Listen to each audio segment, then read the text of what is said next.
ഹരേ കൃഷ്ണ. സർവം ശ്രീ രാധാകൃഷ്ണാർപ്പണമസ്തു. ഭഗവാന്റെ കാര്യങ്ങൾ ഇങ്ങനെ ഓരോ ദിവസവും നമ്മളിങ്ങനെ ഓരോ കാര്യങ്ങളും ചർച്ച ചെയ്തു വരുന്ന അവസരത്തിൽ ധാരാളം ഭക്തർ, പ്രിയപ്പെട്ടവർ കമൻറ്റ് ചെയ്യുന്നത് വായിച്ചു. ഭഗവാനെ ഇത്രയൊക്കെ നമ്മൾ സത്സംഗങ്ങൾ കേട്ടിട്ടും ഭഗവത് കാര്യങ്ങൾ അറിഞ്ഞിട്ടും ഭഗവാനെ അനുഭവിക്കാൻ കഴിയുന്നില്ല, ഭഗവാനെ എനിക്ക് ലഭിക്കുന്നില്ല എന്നിങ്ങനെയുള്ള പരാതികൾ, ഇങ്ങനെ പരിഭവങ്ങൾ ഇങ്ങനെ വായിച്ചു. എന്തുകൊണ്ടാണ് ഭഗവാനെ അനുഭവിക്കാൻ കഴിയാത്തതും ഭഗവാനെ നമുക്ക് ലഭിക്കാത്തതും എന്നുള്ള കാര്യമാണ് ഇന്ന് ചർച്ച ചെയ്യുന്നത്. ഇതിനു മുമ്പ് പലപ്പോഴും ഗീതയിലെ ശ്ലോകങ്ങൾ ഉദ്ധരിച്ച് അതിനെക്കുറിച്ച് വിവരിച്ചിട്ടുണ്ടായിരുന്നു. എങ്കിലും വീണ്ടും അതേക്കുറിച്ച് തന്നെ സംസാരിക്കാൻ ആഗ്രഹിക്കുന്നു. നമ്മൾ ഗൃഹസ്ഥാശ്രമികളാണ്. ഭഗവാനെ ആഗ്രഹിച്ച് ആത്മബോധത്തിലൂടെ സത്യാന്വേഷികളായി പോകുന്ന ആ ഒരു വിഭാഗത്തിൽ ജീവിക്കുന്നവരല്ലല്ലോ നമ്മൾ. അങ്ങനെയുള്ളവർക്ക് ഏക ലക്ഷ്യം മാത്രമേ ഉള്ളൂ, എനിക്ക് ഭഗവാനിൽ എത്തണം, അല്ലെ ഭഗവാനെ അറിയണം, അനുഭവിക്കണം. അതിനുവേണ്ടി ഇറങ്ങിത്തിരിക്കുകയാണ് ചെയ്യുന്നത്. നമ്മളാരും അതിനുവേണ്ടി ഇറങ്ങിത്തിരിക്കുന്നവരല്ലല്ലോ. നമ്മൾ നമ്മുടെ ഗൃഹത്തിൽ നമ്മുടെ കുടുംബകാര്യങ്ങൾ, നമ്മുടെ ജോലിക്കാര്യങ്ങൾ, സാമൂഹിക ബന്ധങ്ങൾ എല്ലാം നിലനിർത്തിക്കൊണ്ട് തന്നെ നമ്മൾ അതിനിടയിൽ ഭഗവാനെ അറിയുവാനും ആഗ്രഹിക്കുന്നു. അത്രമാത്രമല്ലേ ഉള്ളൂ. ആ ആഗ്രഹത്തിൻ്റെ പേരിൽ നമ്മൾ അതിനുവേണ്ടിയുള്ള ശ്രമങ്ങൾ തുടങ്ങുന്നു, അത് മുന്നോട്ട് കൊണ്ടുപോകുന്നു. ഇത് തന്നെയാണ് എൻ്റെ ജീവിത ലക്ഷ്യം, ഇത് മാത്രമാണ് എനിക്ക് ഏക ആവശ്യം എന്ന് ചിന്തിക്കുന്നവരാരെങ്കിലും ഉണ്ടെങ്കിൽ അവർക്ക് ഭഗവാനെ അനുഭവിക്കാൻ കഴിയും, ഭഗവാൻ അവർക്ക് സ്വന്തമാവുകയും ചെയ്യും. അങ്ങനെ ഒരു ലക്ഷ്യത്തിൽ ഇരിക്കുന്നവർ ആരെല്ലാം ഉണ്ടോ, എന്നെ കേൾക്കുന്നവർ ആരെല്ലാം ഉണ്ടോ, അവർക്ക് തീർച്ചയായും ഭഗവാനെ ലഭിച്ചിരിക്കും. മറ്റു പല കാര്യങ്ങൾക്കിടയിൽ കിട്ടുന്ന ഒരു അനുഭവമല്ല ഭഗവത് സംയോഗം എന്ന് പറയുന്നത്. ധാരാളം കാര്യങ്ങൾക്കിടയിൽ ഇതും ഇരിക്കട്ടെ, ഇതും അതിനിടയിൽ പോകട്ടെ എന്ന് വെച്ചാൽ കിട്ടുന്നതല്ല. ഈ ബ്രഹ്മാണ്ഡം സൃഷ്ടിച്ച ഭഗവാനെ നമുക്ക് മറ്റ് കാര്യങ്ങൾ, കടയിൽ പോയി സാധനങ്ങൾ വാങ്ങിക്കുകയോ അല്ലെ നാം നിരന്തരം ബന്ധപ്പെടുന്ന വ്യക്തികളെ നമുക്ക് അവരുടെ സ്നേഹം ലഭിക്കുകയോ നാം ആഗ്രഹിക്കുന്ന സ്ഥാനമാനങ്ങൾ ലഭിക്കുകയോ പരിശ്രമിക്കുന്ന കാര്യങ്ങളിലൂടെ സമ്പത്തോ മറ്റു ഭൗതിക സുഖങ്ങളോ ആർജിക്കുകയോ ചെയ്യുന്ന ഒരു ജോലിയാണോ ഭഗവാനെ ലഭിക്കുക എന്ന് പറയുന്നത്?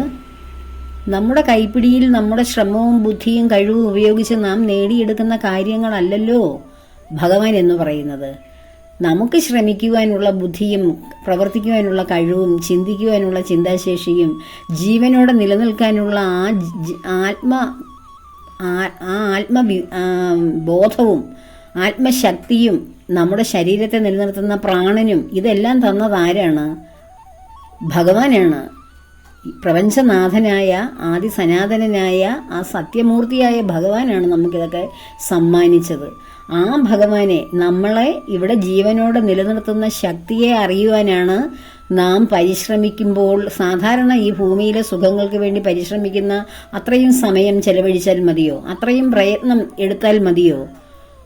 അത്രയും ലളിതമാണോ ഭഗവാനെ ലഭിക്കുക എന്നുള്ളത്? ആലോചിച്ചു നോക്കൂ. അങ്ങനെ വളരെ ലളിതമായി ലഭിക്കുന്ന ഒരു അനുഭവമല്ല ഭഗവത് യോഗം എന്ന് പറയുന്നത്. അതിനു വേണ്ടിയിട്ട് നാം ഒരുപാട് സഹിക്കണം, സഫർ ചെയ്യണം, ത്യാഗം ചെയ്യണം. ജീവിതത്തിൽ നമ്മൾ എന്തൊക്കെയാണോ ആയിരുന്നത് അതിൽ നിന്നെല്ലാം മാറണം. അങ്ങനെയുള്ളവർക്ക് ഭഗവാനെ അനുഭവിക്കാനും ഭഗവാന്റെ അനുഗ്രഹത്തിലൂടെ മുന്നേറുവാനും സാധിക്കുകയുള്ളൂ.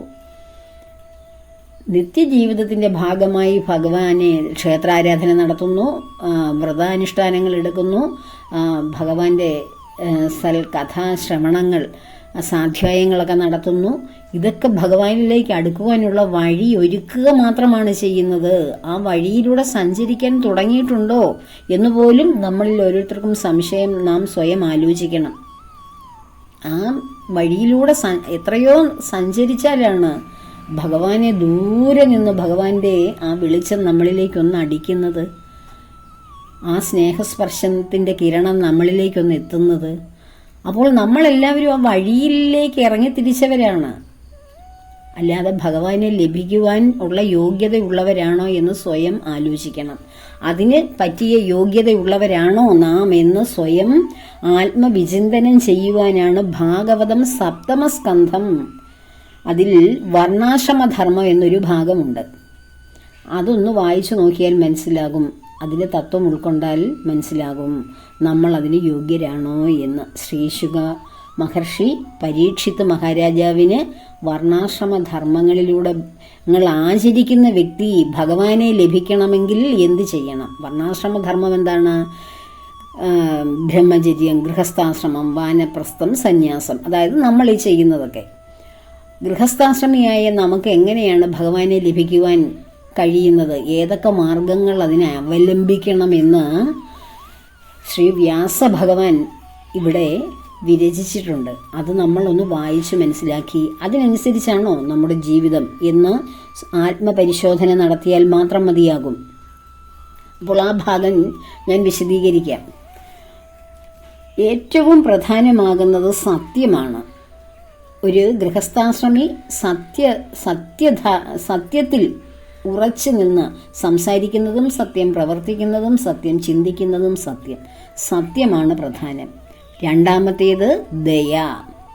സകല ജീവജാലങ്ങളോടും ദയയോടുകൂടി സഹജീവികളോട് ദയയുള്ള മനസ്സുള്ളവരാവുക. ഇത് ഞാൻ പല തവണ പറഞ്ഞിട്ടുണ്ട്.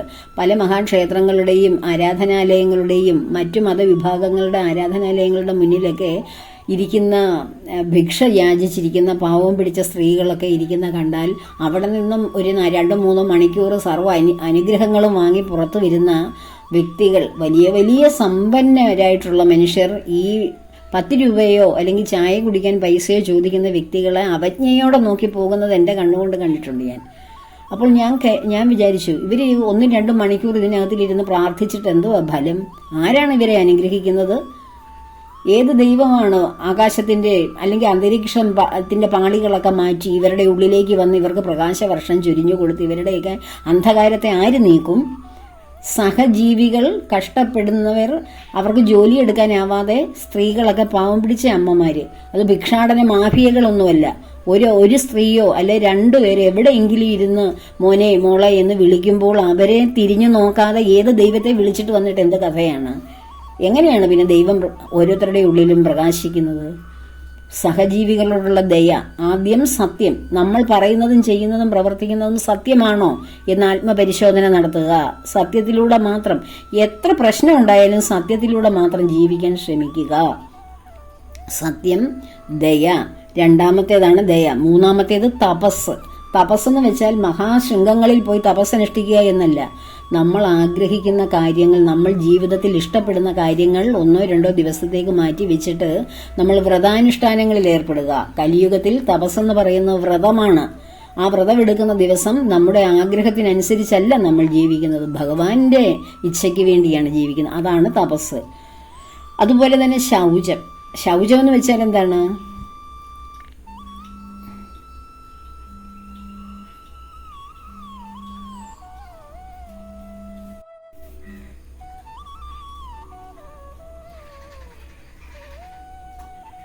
അപ്പോൾ അടുത്തത് ശൗചം. ശൗചം എന്നാൽ എന്താണ്? ശൗചം എന്ന് വെച്ചാൽ നമ്മളിൽ വ്യക്തി ശുചിത്വം, കുടുംബത്തിലുള്ള നമ്മുടെ വ്യക്തികൾക്കുണ്ടാകുന്ന ആ ശുചിത്വം, നമ്മുടെ ഗൃഹശുദ്ധി, നമ്മുടെ പരിസരശുദ്ധി തുടങ്ങിയവയാണ് ശൗചം എന്ന പേരിൽ അറിയപ്പെടുന്നത്. നമ്മൾ ശുദ്ധമായിരിക്കുക. അതിലേറ്റവും പ്രധാനം ശരീരശുദ്ധിയും ഗൃഹശുദ്ധിയും ഒന്നുമല്ല, പരിസരശുദ്ധിയൊന്നുമല്ല, മനഃശുദ്ധി.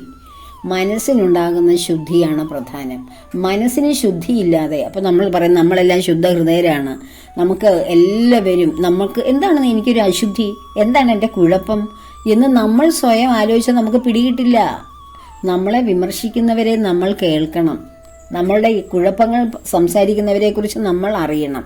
അവരോട് എതിർക്കാൻ പാടില്ല. അവർ എന്താണ് നമ്മെക്കുറിച്ച് പറയുന്നതെന്ന് സശ്രദ്ധം കേട്ട് അതിനെ വിലയിരുത്തി എനിക്ക് അങ്ങനെയുള്ള പ്രശ്നങ്ങളുണ്ടോ എന്ന് സ്വയം ആലോചിക്കണം. സ്വയം മനസ്സിലാക്കാൻ കഴിയാത്തവരുടെ കാര്യമാണ് പറഞ്ഞത്. ഇങ്ങനെയുള്ള ഗുണങ്ങൾ നമുക്കുണ്ടെങ്കിൽ, ഈ പറയുന്ന ഗുണങ്ങൾ 30 ഗുണങ്ങളാണ് അതിൽ പറയുന്നത്. ഓരോ വ്യക്തിയും, ഗൃഹസ്ഥാശ്രമിയായിരിക്കുന്ന ഒരു വ്യക്തി എങ്ങനെ ഭഗവാനെ സ്വന്തമാക്കാം, ഭഗവാന്റെ അനുഗ്രഹം നേടാം എന്നുള്ളതിനെ കുറിച്ചാണ് പറയുന്നത്. തിദിക്ഷ, ഏത് കാര്യങ്ങളും സമാധാന ബുദ്ധിയോടുകൂടി ശാന്തതയോടുകൂടി കേൾക്കുവാനുള്ള കഴിവ് അത് നമുക്കുണ്ടോ? ഒന്ന് നമ്മൾ ആലോചിക്കണം. ആരെങ്കിലും എന്തെങ്കിലും പറഞ്ഞാൽ അതിനെടുത്ത മാത്രയിൽ അതിന് മറുപടി കൊടുക്കും. മറുപടി കൊടുക്കാൻ കഴിഞ്ഞില്ലെങ്കിൽ മനസ്സിൽ കിടന്ന് അതിങ്ങനെ തികട്ടി എപ്പോഴെങ്കിലും അതിന് മറുപടി പറഞ്ഞേ അടങ്ങൂ എന്നൊക്കെ ചിന്തിക്കുന്നവർ ഭഗവാനിൽ നിന്ന് എത്രയോ അകലെയാണ്. അതൊന്നുമല്ല ഒരു ഭക്തന്റെ, ഭഗവാനെ അറിയാൻ ആഗ്രഹിക്കുന്നവന്റെ ലക്ഷണം. ഓരോരുത്തരും സംസാരിക്കുന്നത്, നമ്മോട് സംസാരിക്കുന്നത് ആ സംസാരിക്കുന്ന വ്യക്തിയുടെ അറിവും സംസ്കാരവും അനുസരിച്ച് മാത്രമാണ്. കേൾക്കുന്ന നമുക്ക് ആ സംസ്കാരം തന്നെയാണെങ്കിൽ നമുക്ക് പ്രതികരിക്കാം. നമ്മൾ അതിലും ഉയർന്ന സംസ്കാരത്തിൽ ഈശ്വര ചിന്തയിൽ ഭഗവാന്റെ അനുഗ്രഹത്തിൽ വേണ്ടി ജീവിക്കുന്നവരാണെങ്കിൽ നമുക്കതിന് മറുപടി പറയേണ്ട കാര്യമില്ല. നമ്മൾക്കതിനെക്കുറിച്ച് യാതൊന്നും തോന്നില്ല. കാരണം എന്താണ്? ഓരോരുത്തരും അവനവൻ്റെ ആ കർമ്മങ്ങൾ, അവനവൻ്റെ ത്രിഗുണങ്ങൾ അനുസരിച്ച് ഗുണാത്മകമായിട്ട് അവർ ഓരോന്ന് കർമ്മങ്ങൾ ചെയ്യുന്നു. ഭഗവാൻ തന്നെയാണ് ഈ ത്രിഗുണങ്ങൾ മായാസ്വരൂപിണിയായ ദേവിയെ കൊണ്ട് ഈ ഭൂമിയിൽ സൃഷ്ടിപ്പിച്ച് വെച്ചേക്കുന്നത്. അപ്പോൾ ഭഗവാൻ അറിയാത്തത്, ഭഗവാൻ അനുഭവിക്കാൻ വയ്യാത്ത വല്ല ഗുണങ്ങളുമാണോ ഇത്? ഭഗവാൻ ഒരു ഗുണവും അനുഭവിക്കുന്നില്ല. ഒന്നും അറിയുന്നു അനുഭവിക്കുന്നു ഭഗവാനില്ല. പക്ഷേ ഈ ഗുണങ്ങളെയെല്ലാം സൃഷ്ടിച്ച ഭഗവാൻ എന്തിനാണ് ഈ ത്രിഗുണങ്ങൾ, സത്വഗുണം മാത്രം ഈ പ്രപഞ്ചത്തെ മുഴുവൻ അങ്ങ് സത്വഗുണാത്മകമായിട്ട് അങ്ങ് സൃഷ്ടിച്ചാൽ പോരായിരുന്നു? ഈ ത്രിഗുണങ്ങളെയും ഇവിടെ സൃഷ്ടിച്ച് വെച്ചിട്ട് എല്ലാ ഗുണങ്ങളിലൂടെയും ഓരോ ജീവനെയും കടത്തിവിടുന്നത് എന്തുകൊണ്ടാണ്? അതും ഭഗവാന് സഹിക്കാവുന്ന, ഭഗവാന്റെ ഉള്ളിൽ തന്നെയുള്ള കാര്യമാണ്. അപ്പോൾ ഭഗവാൻ അവരെയൊക്കെ അംഗീകരിക്കുന്നു. ഭഗവാൻ സൃഷ്ടിച്ചതാണ് ഈ ത്രിഗുണങ്ങൾ എന്ന് മനസ്സിലാക്കിയാൽ നമ്മൾ എന്തിനാണ് കേവലം ഭഗവാന്റെ സൃഷ്ടികളായ നാം എന്തിനു കിടന്ന് അതിനെ ചൊല്ലി വിഷമിക്കുന്നു? അല്ലെങ്കിൽ നമ്മളിലില്ലേ ഈ ഗുണം? ഈ ത്രിഗുണങ്ങളും നമ്മളിൽ നിത്യേന കടന്നു പോകുന്നുണ്ട്. അപ്പോൾ നമ്മളും അതുപോലെ ആ ഏത് ഗുണമാണോ നമ്മളിൽ ഭഗവാനിലേക്ക് അടുക്കുവാൻ മോശമായിട്ടിരിക്കുന്നത്, അല്ലെ നമ്മളെ അതിനെ തടസ്സപ്പെടുത്തുന്നത്, ആ മോശമായ ഗുണത്തെ നമ്മൾ അതിജീവിച്ച് മറ്റു നല്ല ഗുണങ്ങളിൽ, സത്വഗുണങ്ങളിലേക്ക് കൂടുതൽ സമയവും വ്യാപരിക്കുവാനാണ് നാം ശ്രമിക്കേണ്ടത്.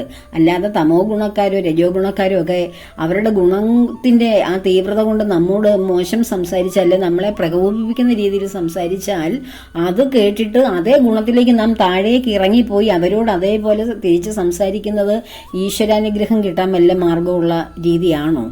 ആലോചിച്ച് നോക്കുക, ഇതൊക്കെ ആലോചിക്കുക. അപ്പോൾ അതിനുശേഷം വേണ്ടത് അഹിംസയാണ്. അഹിംസ എന്ന് വെച്ചാൽ എന്താണ്? ഒരു മനുഷ്യനെയും വാക്കുകൾ കൊണ്ട് വേദനിപ്പിക്കാതെ, പ്രവൃത്തി കൊണ്ട് വേദനിപ്പിക്കാതെ, ചിന്തകൾ പോലും അഹിംസാപരമാകരുത്. അതാണ്. അല്ലാതെ ഒന്നിനെയും കൊന്നു തിന്നരുത് എന്ന് മാത്രമല്ല. ഞങ്ങൾ ഈശ്വര വിശ്വാസികളാണ്, ഭഗവാനെ അറിയുന്നവരാണ്, അതുകൊണ്ട് മത്സ്യമാംസാദികളൊന്നും ഉപയോഗിക്കാത്തവരാണ്, അഹിംസാ മാർഗം സ്വീകരിക്കുക. ഇതല്ല അഹിംസ. അത് നമ്മളായിട്ട് ഒന്നിനെയും നോവിക്കാതിരിക്കുക, ആരുടെയും ഹൃദയത്തെ വേദനിപ്പിക്കാതിരിക്കുക, ആരെയും ശാരീരികമായും മാനസികമായും സമ്മർദ്ദത്തിൽപ്പെടുത്താതിരിക്കുക. അഹിംസ. അതിന് കഴിയുന്നുണ്ടോ? ഓരോരുത്തർക്കും കഴിയുന്നുണ്ടെങ്കിൽ നിങ്ങൾ ഭഗവാനിലേക്ക് അടുക്കാനുള്ള ഒരു സ്റ്റെപ്പിന് യോഗ്യരാണ്. ഇങ്ങനെ പറയുന്ന ഓരോ കാര്യവും ഈ കേൾക്കുന്ന ഓരോരുത്തരെയും കഴുകിയെടുക്കുവാനുള്ള ഓരോ വാഷിംഗ് പൗഡറുകളാണിതെല്ലാം. അപ്പോൾ അഹിംസ, ത്യാഗം. ത്യാഗം എന്ന് വെച്ചാൽ എന്താണ്? നമ്മൾ ത്യാഗിയായി സർവ്വബോധം കുടുംബമൊക്കെ ഉപേക്ഷിച്ച് ത്യാഗ മനോഭാവത്തോടെ ഇറങ്ങിപ്പോകണമെന്നാണോ? അല്ല. സഹജീവികൾക്ക് വേണ്ടി അല്ലെങ്കിൽ മറ്റുള്ളവർക്ക് വേണ്ടി നമ്മൾ ത്യാഗം ചെയ്യാൻ, നമുക്കിഷ്ടമുള്ള കാര്യം മറ്റുള്ളവർക്കും കൂടി കൊടുക്കുമ്പോഴാണ് അതിനെ ത്യാഗമെന്ന് പറയുന്നത്. നമ്മളിലുള്ളത് മറ്റുള്ളവർക്കും കൂടിയൊക്കെ ചെയ്ത്, നമ്മൾക്ക് ആഗ്രഹമുള്ളത്, ഇഷ്ടമുള്ളത്, നമ്മുടെ സ്വന്തമായിട്ടുള്ളത് മറ്റുള്ളവർക്കും കൂടി കൊടുക്കുമ്പോൾ അത് ജ്ഞാനമാകാം, സമ്പത്താകാം, പദവിയാകാം, എല്ലാം ഭൗതികമായിട്ടുള്ളതെല്ലാം ത്യജിക്കാൻ കഴിയുമ്പോഴാണ് നമ്മൾ. ശ്രീബുദ്ധനൊക്കെ ത്യജിച്ച ആളാണ്. അതുകൊണ്ടാണ് അദ്ദേഹത്തിന് ഭഗവാനെ അനുഭവിക്കാൻ കഴിഞ്ഞത്. തൻ്റെ എല്ലാ സുഖഭോഗങ്ങളും ത്യജിച്ചിട്ട് പോയ ആളാണ്. ഇതാണ് എനിക്ക് സുഖം. ഭൗതികമായിട്ട് രാജകീയമായ ആഡംബരം ഇനി എന്ത് കിട്ടാനാണ് ഭൂമിയിൽ? അത്ര സുഖം അനുഭവിച്ചുകൊണ്ടിരുന്ന ആ ഒരു വ്യക്തിയാണ് ഇതൊന്നും എനിക്ക് സുഖം തരുന്നില്ല, മനസ്സിന് സന്തോഷം തരുന്നില്ല എന്ന് പറഞ്ഞൊരു അർദ്ധരാത്രി അവിടെ നിന്ന് പടിയിറങ്ങുന്നത്. നമുക്കാണ് അങ്ങനെയുള്ള ആഡംബരം കിട്ടുന്നെങ്കിൽ നമ്മൾ ഭഗവാനെ തിരിഞ്ഞു നോക്കുമോ? പിന്നെ നമ്മൾ വിചാരിക്കും, ഭഗവാന് ഈ സമ്പത്തും ഐശ്വര്യമൊക്കെ തന്നെയാണ് ഭഗവാൻ, ഇതിനപ്പുറം എന്ത് ഭഗവാൻ? ഇവിടെ നമ്മളിങ്ങനെ അർമാദിച്ച് ജീവിക്കുക, അതാണ് ഭഗവാൻ. അല്ല, ഭഗവാനൊന്നുമില്ല, അടുത്ത ജന്മവും ഇല്ല, പൂർവ്വജന്മവും ഇല്ല, ഒന്നുമില്ല. ഇതൊക്കെയാണ് നമ്മുടെ ജീവിതം, ഇവിടെ സുഖിക്കുക എന്നൊക്കെയല്ലേ എല്ലാവരും ചിന്തിക്കുന്നത്. അപ്പോൾ അതിന് ശേഷം ത്യാഗം കഴിഞ്ഞാൽ ബ്രഹ്മചര്യം. ബ്രഹ്മചര്യം എന്ന് വെച്ചാൽ എന്താണ്? എല്ലാറ്റിലേക്കും എന്നുവെച്ചാൽ ബ്രഹ്മചര്യയായി വിവാഹമൊന്നും കഴിക്കാതെ ജീവിക്കുക എന്നല്ല, എല്ലാറ്റിനും മിതത്വം പാലിക്കുക. ഗൃഹസ്ഥാശ്രമി ആയിക്കോട്ടെ, അത് ഗൃഹസ്ഥാശ്രമികളുടെ ഭഗവാനിലേക്ക് അടുക്കാനുള്ള ഗുണങ്ങളായി പറയുന്നത്, അവർ ചെയ്യേണ്ട ചിട്ടകളാണ് ഈ പറയുന്നത്. അപ്പോൾ ഗൃഹസ്ഥാശ്രമി ബ്രഹ്മചര്യം അനുഷ്ഠിക്കാൻ പറഞ്ഞാൽ നടക്കുന്ന കാര്യമാണോ? അല്ല. അപ്പോൾ ഗൃഹസ്ഥാശ്രമിയും ബ്രഹ്മചര്യം അനുഷ്ഠിക്കാം. എങ്ങനെയാണ്? എല്ലാ ആഗ്രഹങ്ങളും കൺട്രോൾ ചെയ്ത് ആവശ്യത്തിന് വേണ്ടി മാത്രം അതിനെ ഉപയോഗിക്കുക, അത്യാവശ്യങ്ങൾക്ക് വേണ്ടി. അല്ലാതെ ഭോഗസുഖങ്ങളിലേക്ക് മുഴുകി അതിൽ വീണ് തപ്പിത്തടയാതെ എല്ലാറ്റിനെയും നിയന്ത്രണാത്മകമായിട്ടെല്ലാം ഉപയോഗിക്കുക. അതാണ് ബ്രഹ്മചര്യം. പിന്നീടോ, നല്ല സ്വാധ്യായം വേണം. സ്വാധ്യായം നന്നായി വേണം. സ്വാധ്യായം എന്ന് വെച്ചാൽ എന്താണ്? ഭഗവത്ഗീത, ഭാഗവതം, രാമായണം, നാരായണീയം, മഹാഭാരതം, ഇതിങ്ങനെയൊക്കെയുള്ള ശ്രേഷ്ഠമായിട്ടുള്ള നമുക്ക് ഭഗവാനെ അടുത്തറിയുവാനുള്ള ഗ്രന്ഥങ്ങൾ നമ്മൾ സ്വാധ്യായം ചെയ്യുക. ഭഗവാന്റെ നാമജപങ്ങൾ ജപിക്കുക. ഇങ്ങനെയുള്ള ഓരോ മന്ത്രങ്ങളും നമുക്ക് അറിയാവുന്നതൊക്കെ ജപിക്കുക. അങ്ങനെ സ്വാധ്യായം വേണം. ആർജവം വേണം. ആർജവം എന്താണ്? നല്ല എല്ലാത്തിലും നല്ല കഴിവ്, ആർജവത്തോടുകൂടി, വീര്യത്തോടുകൂടി, അങ്ങനെ ഒന്നിനും പിറകിലേക്ക് നമ്മളെ മാറ്റി നിർത്താതെ ഒരു എല്ലാറ്റിലും ഉറച്ചു നിൽക്കുവാനുള്ള ലക്ഷ്യബോധത്തോടുകൂടി, ആർജവത്തോടുകൂടി ഉറച്ചു നിൽക്കുന്ന അവസ്ഥയാണ്. ജീവിതത്തിൽ പലതും കടന്നു വരികയും കടന്നു പോവുകയും ചെയ്യും. പക്ഷേ സമബുദ്ധിയോടുകൂടി ഭഗവാനിൽ തന്നെ ഉറച്ചു നിൽക്കുക, ആർജവത്തോടുകൂടി. ഭഗവാൻ എന്നോടൊപ്പമുണ്ട്, ഞാൻ ഭഗവാനെ അറിയാൻ ആഗ്രഹിക്കുന്ന ആളാണ്. അപ്പോൾ ഭഗവാൻ എന്നിലേക്ക് തന്നെ, ഭഗവാൻ എന്നെ രക്ഷിക്കാൻ ഭഗവാൻ തന്നെ ഉണ്ടാകും എന്ന ഒരു സ്ഥൈര്യം, ഒരു ആർജവം, അതാണ് ആർജവം എന്ന് പറയുന്നത്.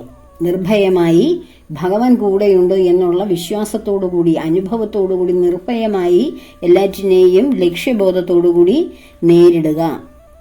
അതുപോലെ തന്നെ സന്തോഷം വേണം.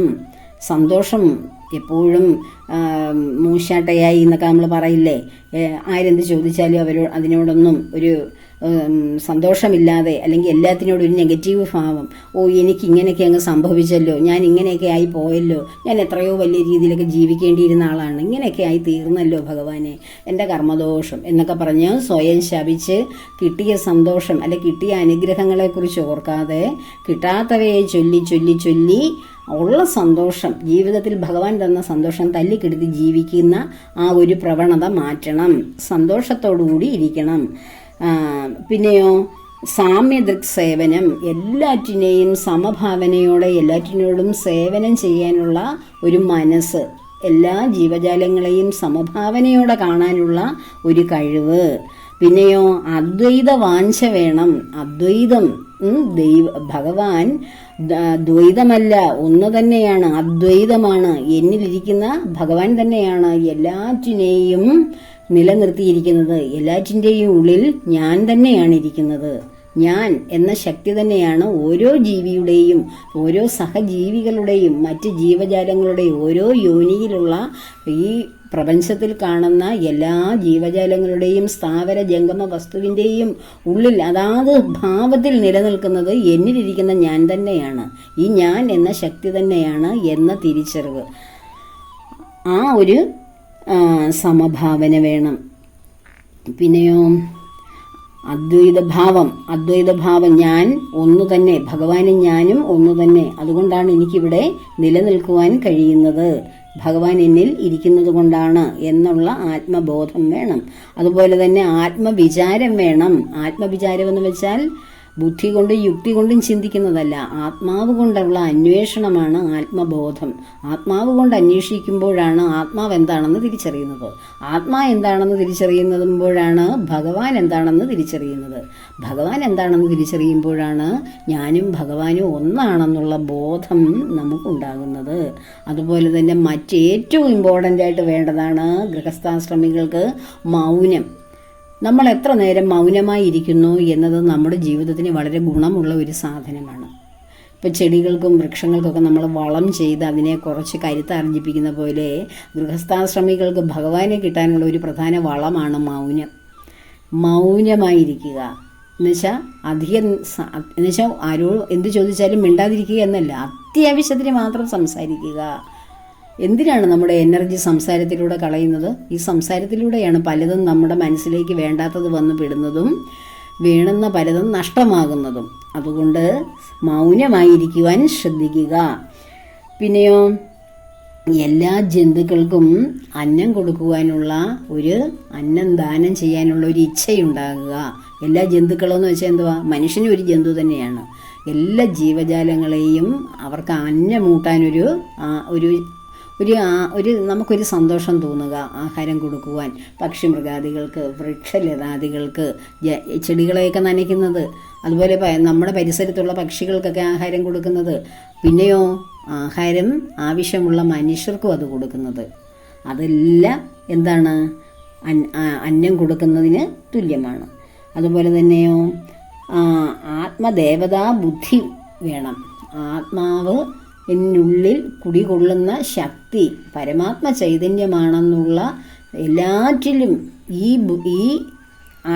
ആത്മാവ് തന്നെയാണ് എല്ലാറ്റിലും കുടികൊള്ളുന്നത് എന്നുള്ള ഒരു ബോധത്തോടുകൂടി, ഒരു വിശാലമായ കാഴ്ചപ്പാടോടുകൂടി, മനസ്സിടുങ്ങിയായി ഇരിക്കുന്ന ആ മനസ്സിനെ ഒന്ന് വിശാലമാക്കി, എൻ്റെ ഉള്ളിലുള്ള ഈ ശക്തി തന്നെയാണല്ലോ വേറൊരാളെയും ജീവനോടെ നിന്ന് എന്നോട് സംസാരിക്കാൻ പ്രേരിപ്പിക്കുന്നത്.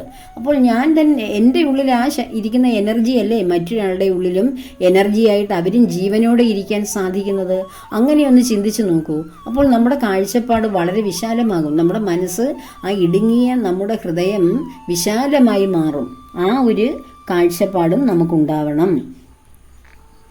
പിന്നെയോ, നന്നായി ശ്രവണം വേണം. ശ്രവണം എന്താണ്? ഭഗവാന്റെ കാര്യങ്ങൾ സംസാരിക്കുന്നത് കേൾക്കണം, ഭഗവാന്റെ കീർത്തനങ്ങൾ, നാമങ്ങൾ ഇവയൊക്കെ കേൾക്കണം. ഭഗവാനുമായി താതാത്മ്യം പ്രാപിക്കാൻ ആഗ്രഹിക്കുന്ന ഭക്തരുടെ അനുഭവങ്ങൾ ശ്രദ്ധിക്കുക. ഇങ്ങനെ നല്ല ശ്രവണം ഉണ്ടാവണം. അതുപോലെ തന്നെ കീർത്തനം. ആ ശ്രവണം മാത്രം പോരാ, ഭഗവാനെ നമ്മൾ പ്രകീർത്തിക്കുകയും വേണം, നാമജപങ്ങളിലൂടെ, പാരായണങ്ങളിലൂടെ എല്ലാം.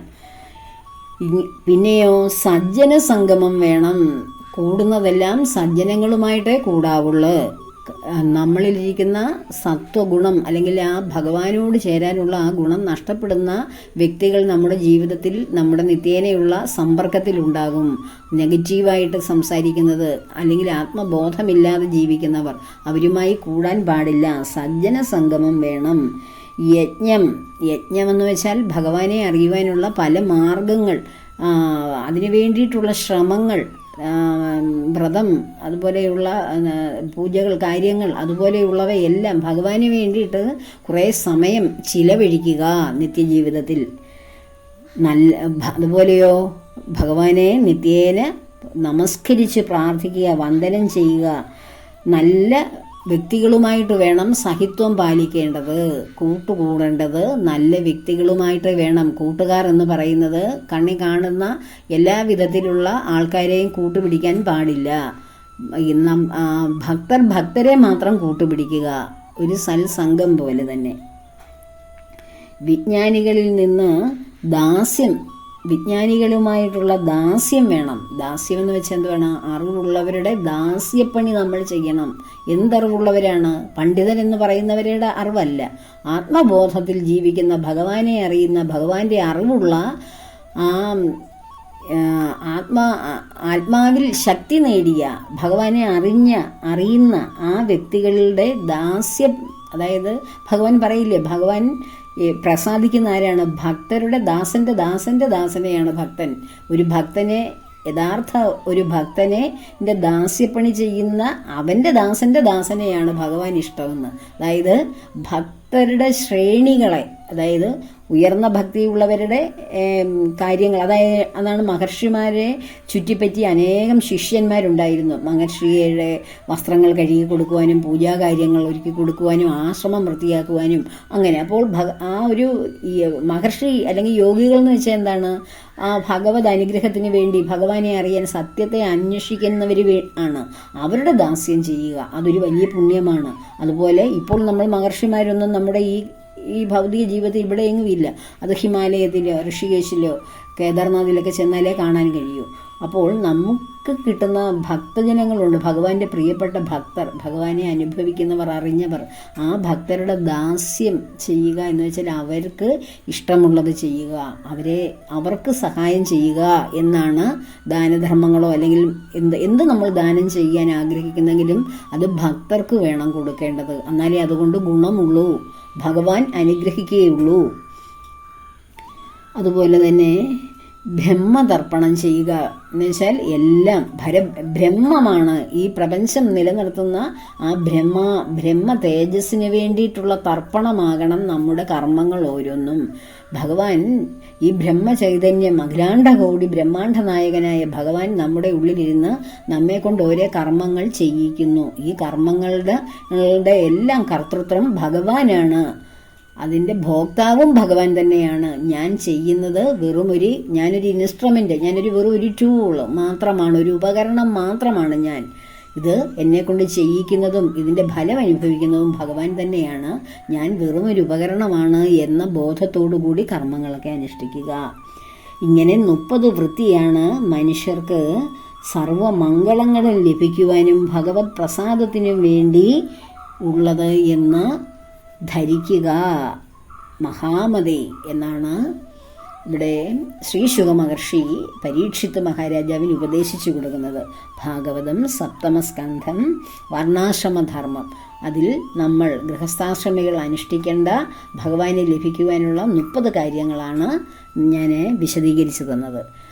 ഇത് തന്നെ ഭഗവത്ഗീതയിലുണ്ട്. ഭഗവത്ഗീത 13ാം അധ്യായം 7ാമത്തെ ശ്ലോകം, 6ാമത്തെ ശ്ലോകം, 7, 8 ഒക്കെ ശ്ലോകങ്ങളിൽ ഭഗവാൻ ഇതൊക്കെ തന്നെയാണ്. 7ാമത്തെ ശ്ലോകത്തിൽ ഇതിൻ്റെ വിശദമായ രൂപം അതിലുണ്ട്. ഞാനിത് മുൻപ് നിങ്ങൾക്ക് പഠിപ്പിച്ചു തന്നിട്ടുള്ളതാണ്. ഭഗവത്ഗീത 13ാം അധ്യായം. അപ്പോൾ അതിൻ്റെ സംക്ഷിപ്തമായിട്ടുള്ള ഒരു രൂപമാണ് ഭഗവത്ഗീതയുടെ. അപ്പോൾ ഇതൊക്കെ എല്ലാവരുടെയും ജീവിതത്തിൽ ഉണ്ടാവണം. ഇതുവരെയും ഇതുപോലെ ഈ പറഞ്ഞ കാര്യങ്ങൾ അനുവർത്തിക്കാത്തവർ, അത് ക്രമേണ ഇതെല്ലാവരുടെയും ജീവിതത്തിൽ ഈ എല്ലാ 30 ഗുണങ്ങളും ഉണ്ടാകണമെന്നില്ല. ചില ഗുണങ്ങൾ ഉണ്ടാകാൻ, ചിലതില്ലാതെ ഇരിക്കാം. ഇപ്പോഴിതറിഞ്ഞ ഇത്രയും ഭഗവാൻ എന്നെ കൊണ്ട് പറയിപ്പിച്ച സ്ഥിതിക്ക് ഭഗവാനെ അനുഭവിക്കാൻ കഴിയാത്തവർ, ഭഗവാനിലേക്ക് എത്തുവാൻ ശ്രമം നടത്തിയിട്ടും എത്താതെ പോകുന്നവർ ധാരാളമുണ്ട്. ആ ഓരോരുത്തരും ഇതനുസരിച്ച് ജീവിതത്തെ ചിട്ടപ്പെടുത്തുക, മാറ്റുക, മനസ്സിൻ്റെ ചിന്തകളെയൊക്കെ വേർതിരിച്ചു വിടുക. അപ്പോൾ ഭഗവാനെ കിട്ടുവാനുള്ള ആ യഥാർത്ഥ വഴിയിലൂടെ സഞ്ചരിക്കുവാൻ നമുക്ക് സാധിക്കും. അങ്ങനെ സഞ്ചരിച്ച് ചെല്ലുമ്പോൾ ഭഗവാൻ പൂർണ്ണനായി സന്തോഷവാനായി നമ്മുടെ മുന്നിലേക്ക് ഇറങ്ങി വരും. അപ്പോൾ അതിനുവേണ്ടി എല്ലാവർക്കും കഴിയട്ടെ എന്ന പ്രാർത്ഥനയോടുകൂടി സർവവും ഭഗവാന്റെ പത്മപാദങ്ങളിൽ സമർപ്പിക്കുന്നു. ലോകാ സമസ്ത സുഖിനോ ഭവന്തു.